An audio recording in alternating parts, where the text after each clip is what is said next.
et de la vinification chez Grace Winery dans le département de Yamanashi au Japon. Elle va nous parler du Koshu, qui est un vin blanc japonais.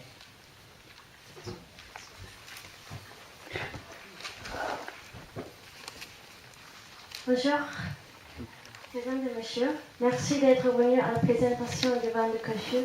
Je m'appelle Ayana Misawa. Je suis œnologue et je travaille dans un domaine viticole situé dans la préfecture de Yamanashi au Japon. Aujourd'hui, je suis très heureuse de présenter le Koshu, qui est un cépage très important pour nous. Le Koshu est d'origine du Caucase, comme les autres cépages Vitis vinifera, et cette culture s'est développée au Japon il y a 1000 ans. Le Koshu est le seul vinifera japonais. En effet, très peu de vinifera se trouvent en Asie. Le Koshu est un cépage de vin blanc, dont la peau est de couleur grise, comme les cépages alsaciens, Pinot Gris et Gewürztraminer. Je vais vous montrer les images. C'est joli. Selon les statistiques de 2011, le volume de production nationale du vin de Koshu était d'environ 18 000 hectolitres. Plus de 95% de Koshu est cultivé dans la préfecture de Yamanashi.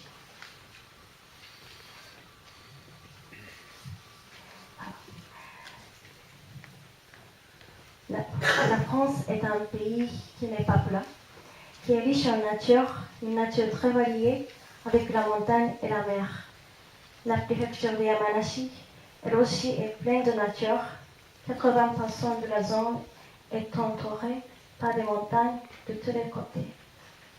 Et Yamanashi produit les vins les plus importants au Japon.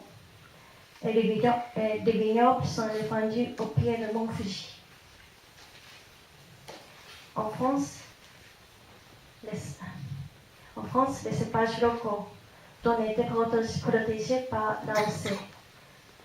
Je pense aussi que le Koshu est très attractif parce que c'est un cépage qui n'existe qu'au Japon. De plus, le goût et l'impression que laisse le Koshu est tout à fait unique, délicat, subtil, féminin et pur. Le vin est frais et fruité. C'est là le vignoble du Koshu.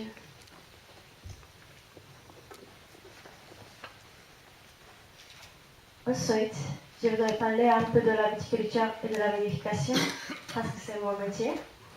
Les raisins de Koshu sont généralement ramassés de la fin de septembre à octobre.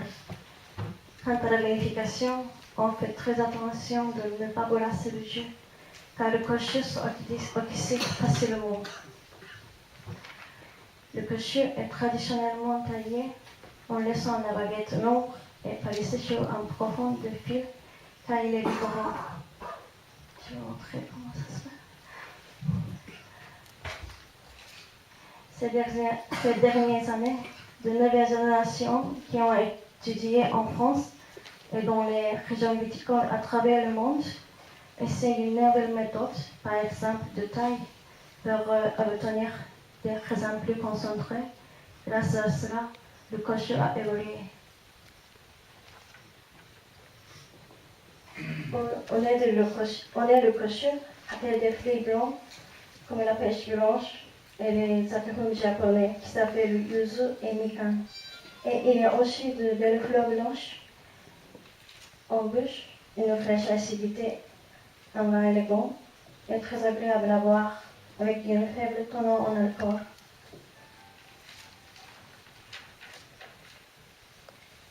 Si vous regardez la vente du vin dans le monde, les yeux se fixent sur les vins dont la teneur en alcool est faible, comme le Koshu. Il convient bien à la mode de la nourriture japonaise, très bon pour la santé. Le Koshu va très bien avec les sushis, les tempura et la cuisine odashi dans le style de Kyoto. Et également avec la cuisine familiale, par exemple le plat utilisant le miso.